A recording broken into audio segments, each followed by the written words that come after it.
I live in a very rural place in North Yorkshire with my two standard poodles. And one is called China, she's white, and one is called Henna, and she is red.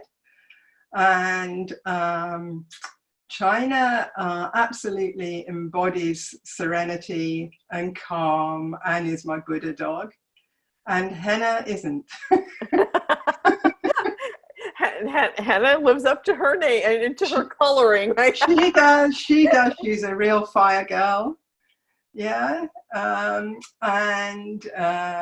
When Henna first came, she completely turned our lives upside down and inside out and round in circles. Okay, so her energy was as though she was an electric cable without any covering on it. Everything was, and you only had to just put a finger on her and it blew her mind and she just fizzled. So I knew from day one really that we had something very special and something that needed a lot of care. And I came to Henna with probably quite a big ego, I think, because I'd done a lot of work with a lot of animal communicators like Anna Breitenbach and Winter Worsthorn in South Africa. And I thought I knew an awful lot about dogs, and I thought I knew a lot about so-called training. And Henna proved me completely wrong. But I knew nothing. I knew absolutely nothing. Although I did know about how to make a heart connection, and I knew about how to use mindfulness with dogs. And I knew about Reiki because I'd done Reiki and I trained as a homeopath. So, I've come at everything from a holistic viewpoint, but all of that went out of the window when Henna arrived. So she was the girl that was gonna stretch you and bring you to the next level. Yeah, absolutely. That's exactly what she's done. Yeah. So very sadly, when she was 6 months old, it became apparent that there was more than a problem that was related to her so-called behavior. And it transpired that she had meningitis and had to have an awful lot of invasive procedures to discover that that's what part of her issue was. Wow. So she had MRI, CT, billions of blood tests, Wow. like everything on the planet she was tested for. Wow. And eventually we discovered that there was an infection in her brain. Wow. And so that accounted for some of her behavior. Sure. I think it did. But they gave her millions of antibiotics, and we also treated her homeopathically. But it didn't really seem to do very much at all, although the infection did eventually subside. But then she developed another issue, which was a gut issue. And she lost a lot of weight. She lost kilos and kilos of weight and was starving hungry the whole time. And what is fascinating to me is that there's a real correlation between gut issues and how the brain functions. And this has in fact been proved scientifically. And so things became quite apparent to me that it wasn't two separate issues, it's one issue that we're dealing with here. Yes. But I wasn't convinced that it was caused through illness necessarily, but that it was something in Henna, in her brain, that was just not functioning properly. Mm-hmm. And I was kind of desperate because Henna was as wild can be and still is from time to time. So, for example, Henna would pick up roadkill from the road because she was so starving hungry. Even though she was on a lead, she would just lunge and dive for it and pick it up.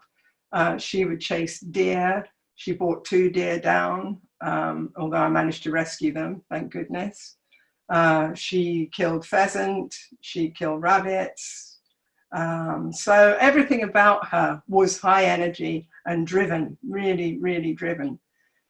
And I tried to use meditation to understand what the issue was. And I didn't really get anywhere with it. And it's not until I came to BPA that I really began to be able to get underneath what the issues with her actually are.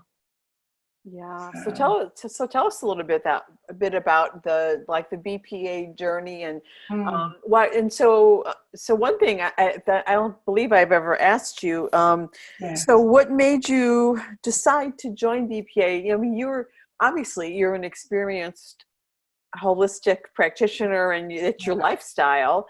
Yeah. You were on a mission to help support her in that way, and you do Reiki and communicate, right? So you're kind of, you have these different aspects. So what caused you to want to go look for more, something different, Okay. Well, I think I came to the free workshop in September, and everything about that workshop just resonated. It was about really connecting with your dog and really listening to your dog and not trying to fix your dog. And I realized that what I was doing, because Henna had health problems, that I was trying to fix her. And that wasn't what was needed at all. So everything just resonated. It seemed that everything that you were teaching and showing us came from a holistic perspective, and that just resonated with me. And I just felt that I'd arrived in the right place after sort of 6 months, 2 years, 2.5 years of trying to help Henna myself. This was the right place to be. Well, it's a delight to have you. Tell us a little bit about, what's kind of skipped to today, and where you're seeing changes in Henna and your life with her, and then we'll unpack a little bit about some of the things that are influencing, like kind of how we've been doing. So what's different now? Is it you? Is it Henna? I mean, what's different now, and how you move through life together? Okay, I think it's that both of us are different. And I think that maybe one of the turning points was that I accepted her for who she is. So instead of trying to fight this wild energy all the time, trying to tame it, right? Trying to tame it. I realized that wasn't going to happen, So I started really connecting with her. So really doing the heart connections with her and telling her how good she is. And I think that was missing. I think that because she was so challenging and I was so bound up in her health, that I forgot to tell her that I loved her. And I forgot to really appreciate her for who she is. And in fact, I didn't like her some of the time because she was so wild. And I think that was a real turning point. So how she is now, I just give this as a little demonstration. We've just been out on a walk just now, and both China and Henna just walked beside me on a lane, both off leash, really calmly. There's pheasants squawking all over the place, but Henna kind of just kept it together. And I just told her it was no concern of ours. And, we just kept it together. We stayed connected. We were present together. So that's a major change. It doesn't happen every day, but today it happened, and that's a huge change. We still have enormous lead reactivity again with other dogs. But again, today there was a dog probably 10 meters away from us, and we managed to just walk past and say hello. And she didn't bark or lunge, and that was all really, really, really good. So things have changed out of all recognition, because, Henna couldn't walk down the street without just barking for no reason. That's fantastic. Yeah. I love it. Yeah. So big shift. Yeah. It's absolutely huge. Yeah. Right. Yeah, And so it's been, did you join in September? yeah, So it's been only 6 months. yeah, Right. So 2.5 years of wild child, yes, and in just a few shifts, right? Just a yes. few simple things that you changed have Mm, already started to permeate and make a yeah. difference. Yeah, I mean, the biggest shift, I think, for me was the arousal protocol Mm-hmm. was one of them, because I was very stubborn about it's not controlling Henna, but helping her to cope with situations. And I had this thing in my brain that, you know, she needed to run free and be wild, you know, that because that's part of her. I felt that that's what she needed to Mm-hmm. do. But once I actually realized what I was doing, I was actually not helping her at all. You know, I was just ramping up the high arousal all the time. Mm-hmm. And so once I got that, it took me a while to get it. You know, I was quite stubborn about it. I think we had a couple of coaching calls We on did, that. we did. And I admit I was really stubborn, and I didn't, you know, I thought I wasn't that I thought I knew better, but I thought I knew my dog better. Of course, and you do. Of course you And I do, right? do, Yes. but you know, I wasn't listening. I wasn't listening. And so once I listened to you, Kathy, and once I listened to Henna and realized the benefit of using the arousal protocol, things changed. So what did you do? Like, what did you change about her arousal? Okay, so instead of just going out on a walk and just letting her off lead immediately, you know, we'll do like some safe walking on lead, so we're connected with the lead rather than it being control. And that's another big one for me. And so we'll do a little bit of walking on leash together, and, you know, checking in with each other and, you know, enjoying what we're doing and bringing China into it as well. And, you know, all just walking together. And then I let her have some freedom. And then if she goes too far, I turn around and go the opposite way. And so it means that she has to check in to see where we are all the time. And that's made a huge difference, you know, that she actually wants to be connected with us. Because before she would just want to be off on her own the whole time. But now she feels that she's part of the family. And I that's a love big that. shift. That's A huge. huge shift. Huge. Yeah, it really is huge, because Wow. she was just a singleton on her own, you know, Mm-hmm. highly independent. So what made you decide to try that? To try to consider the arousal in a different way? I mean, because you were sort of, resisting, right? You're like, Yeah. and so what, like, did you just say, well, I have nothing to lose because it's not working, or did you have an aha moment? Well, I think I realized that she was out of control. Mm-hmm. And I don't mean that I needed to control her. I mean that she was out of control in her In head, her own self, in yeah. her own self, that she Yeah. actually couldn't cope, Right. and that was in fact highly dangerous. Yeah. It was really And dangerous for her. the thing, and I love that you said that, because one of the things that we don't often realize, because we just don't think about it this way, is that Yeah. when our dogs are like that, that's not a pleasant experience for them. They're not enjoying being that way.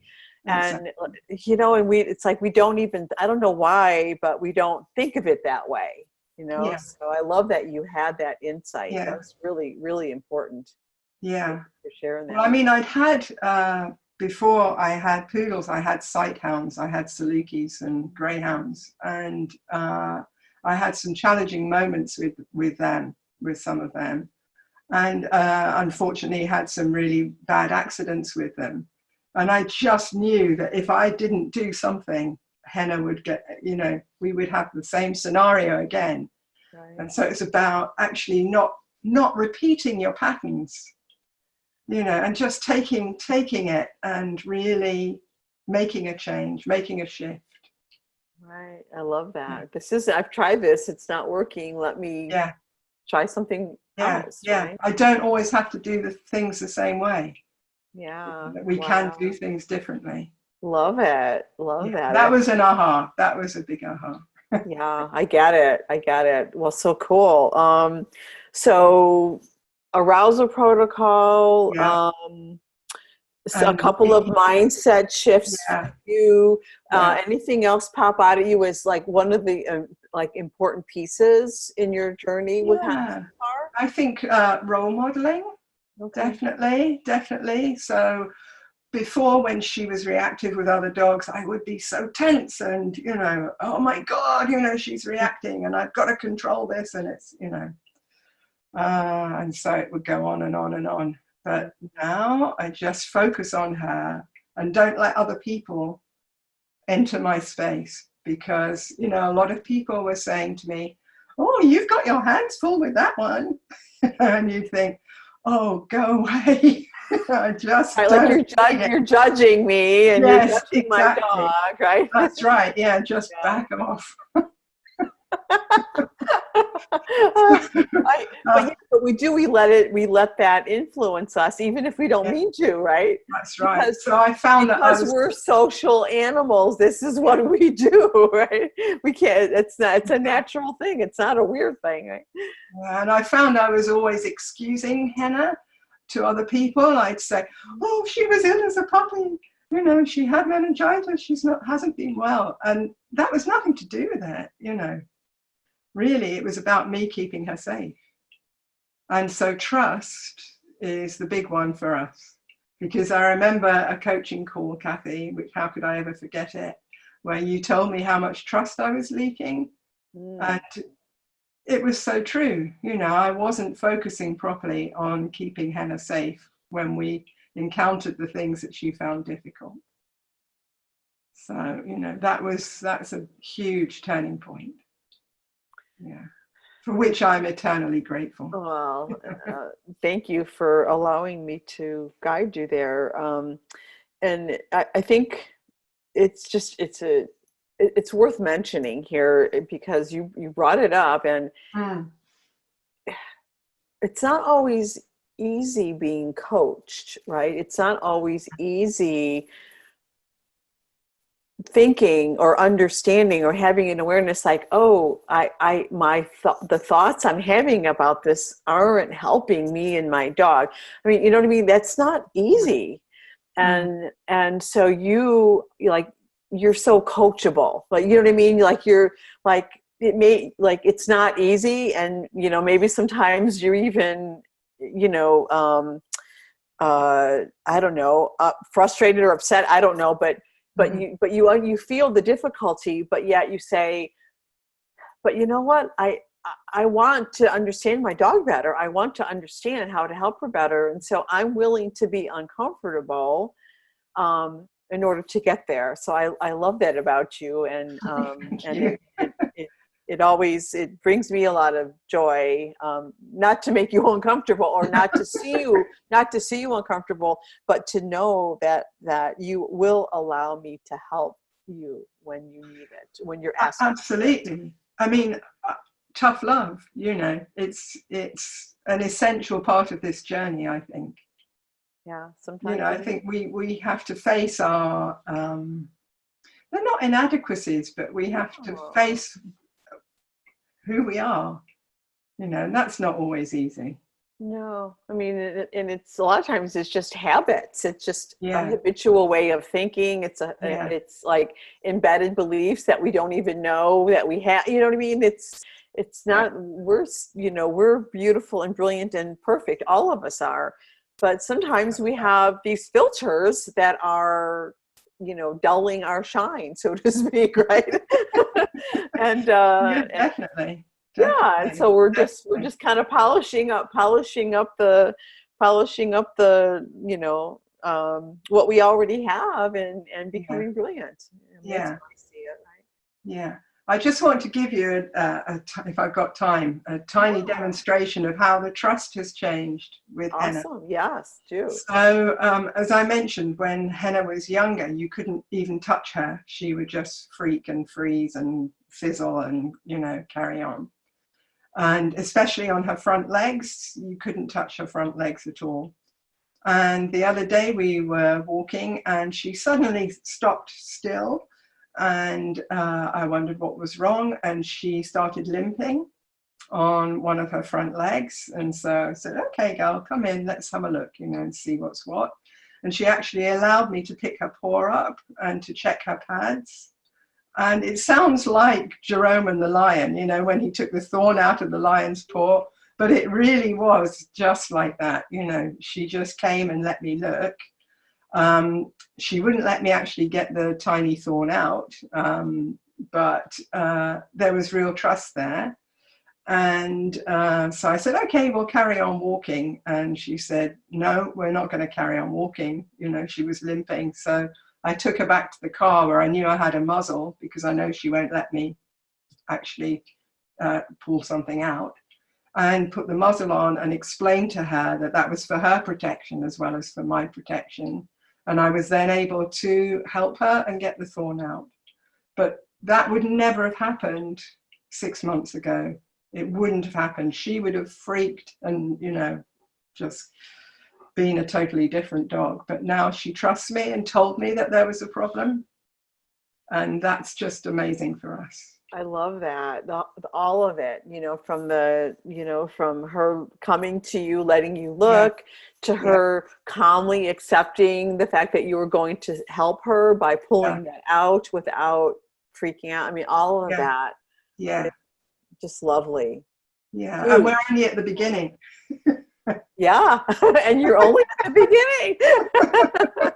Let me ask you, what's your advice? What's your, you know, what would you say to someone that's not sure about partnership, or not sure about joining us in BPA, or not sure if this is worth pursuing? Like, what are your thoughts about that for, you know, someone that may be looking to you for inspiration because of where you came from and who you are, and like your story with your dog, you know what I mean? Because sometimes we hear something from someone that we don't connect with. Like, I mean, it's an amazing story, but other times, like, there's someone who's like, oh, I'm just like Stella. Oh, my dog is just like Henna. You know what I mean? And so your words will reach that person. So, well, I think my advice would be, if you want it to, this will change your life. It will, and it will bring you so much joy and so much empathy.